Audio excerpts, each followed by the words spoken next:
one of the schools and just decided to not work that one day. So hopefully it'll work right now. Anyways, clarinets. You have 3 notes to learn. Number 1, lesson 1. C, D, and E. Okay. It's pretty easy for clarinet to start out. The hard part doesn't get till later. Okay, when you get up to B. But anywho, so we put our hands over the holes. That's basically a good way of looking at it. There's a hole in the back. We put our thumb there. Hole, hole, hole, hole, hole, hole. And the pinky just kind of chills there until you learn what to do with it. Okay? But there are 7 important keys. 1 in the back with the thumb. 2, 3, 4, 5, 6, 7. And the thumb goes in back for support. A lot of players, since they don't use their right hand for a while, they like to do this to help support it, or something funky like that. No. So some of the pitfalls to avoid on clarinet. Okay? The first is this. Even as an instructor, this is sometimes hard to catch because you take for granted that clarinet players know how to hold their clarinets. But yeah, right hand on top, biggest mistake probably. For young clarinet players anyway. I'd hope not for older clarinet players. But anyway, left hand goes on top. And then put it on right where you go. Okay? Second biggest mistake is when they're learning the C, which is the 1 in the back, and then 1, 2, 3. When they're playing that C, kind of like on the saxophone, they hit this key on the side when they're reaching around. So kind of cup your hand a little bit in the beginning until you learn how to avoid that key. Okay? It'll make it a completely different note. So this is what the C sounds like, right here. Cool. There we go, a C. Okay? The D, almost like the C, 1 in the back, 1 and 2. Instead of the 1, 2, 3, we now do 1 and 2. This is the D, and this is what it sounds like. D. E is just first pinchers. Make a little pincher right there. Pincher, pincher. So 1 in the back and the first one. Here's the E. Cool. So there you go. Thing on clarinet is you have to cover the holes completely. This is really hard for some people with smaller fingers. They don't naturally have strong fingers. Press down like there's no tomorrow in the beginning until you learn what needs to be done to cover the hole completely. Cool. We've covered all of them. Trombone. Groovy. Let's get this guy out. How to hold the trombone. Take this. Oh, biggest mistake on trombone players. They set it up like this. Okay? They have it go out to the left. It doesn't. It goes out to the right. Okay? Yikes. Don't do that without loosening it, by the way. Okay?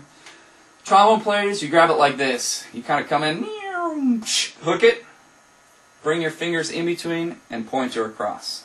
Okay? So, hook it,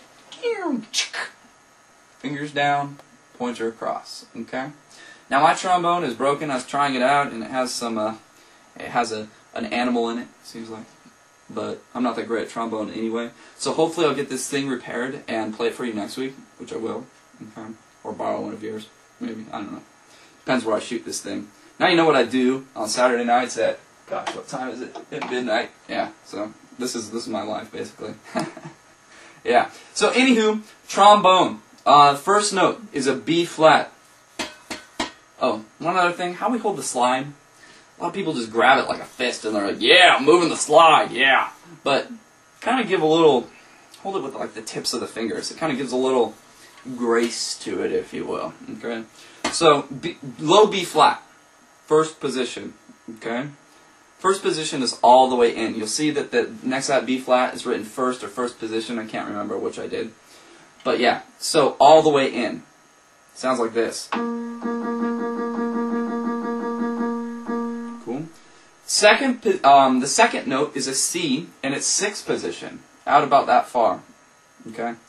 Weave it past the bell. For most of you guys, it's going to be as far as you can reach, because a lot of you are fourth graders, and that's awesome that you're playing trombone. Parents, that's free college money. Yeah, right there. Woo! So anyways, sixth position, longest as you can go for right now, for most of you.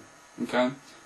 And third note is fourth position. About the bottom part is about even with the bell. If you notice the slide has a bottom part, I don't know if the resolution picks up on YouTube. If it has a bottom part, it's about even with the bell. Okay, those three notes, this is the B flat. Here's the C. Here's the D. Oh, this super groovy thing has a tuba sound. Hang on, let me get that going. 13. Yeah. Those are your three notes. First position, sixth position, fourth position. Okay? So practice moving from the positions too, because that's kind of difficult on trombone. Next week we're gonna go over how to lube the slide and all that stuff. Don't have time because this video is obviously running long, probably around 10 minutes right now. I'm just guessing. See how good my perception of time is once I go back and look at this thing.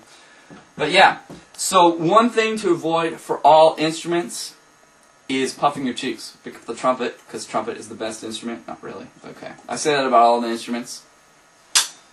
Kind of. Okay. I'm just kidding, I'm not biased. Cameraman's laughing. Okay. So, anywho, biggest mistake, or not biggest, a big mistake is puffing your cheeks. Looks like this. Okay. Goes back to the super groovy mirror. Parents, if you have an extra makeup mirror, I think that's what this is or something.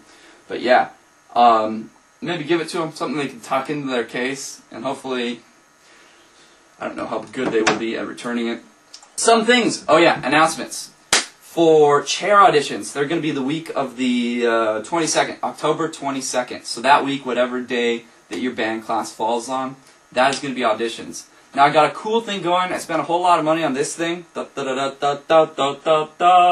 what this is going to do is document the progress. I'm going to record them all on their auditions.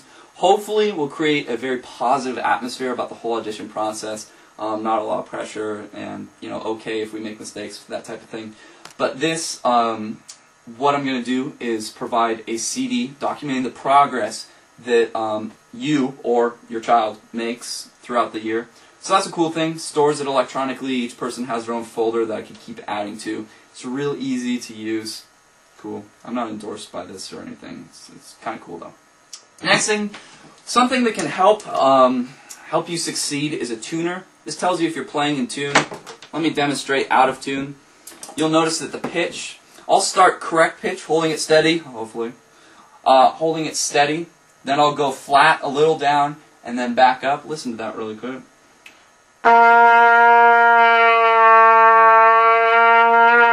Tried to mimic what I was doing with my body, with the sound. This will tell you if you're playing in tune. It's very difficult. One of the things that we work to master, and even professional musicians are working to master too, is playing in tune. It's surprising how people don't play in tune. But yeah, these will tell you when you play in tune. It basically lights up all green-like if it's playing in tune. Let's see if this little cheap piano plays in tune. Yeah, it lit up green, so pretty in tune. Okay. Cool. Last thing is that in group settings, I'm a big advocate of technology, and whenever it's practical and whether it directly impacts the education of the student. This is great. I have 20 of these tuners and clips, and these clips will only pick up the instrument if you clip it onto the bell or appropriate place of the instrument. It picks up the vibrations. You plug this part in to the tuner down here. Hopefully you get that on your screen. You plug it in, and so it only picks up you. So you can be playing in a group setting, and you can still tell if you're in tune, and it's a great tool for beginners. We work to develop the ears too, but this is also a great tool to know if you're playing in tune or not.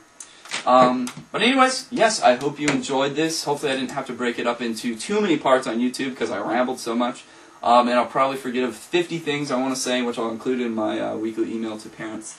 But yeah, until next time, see you later.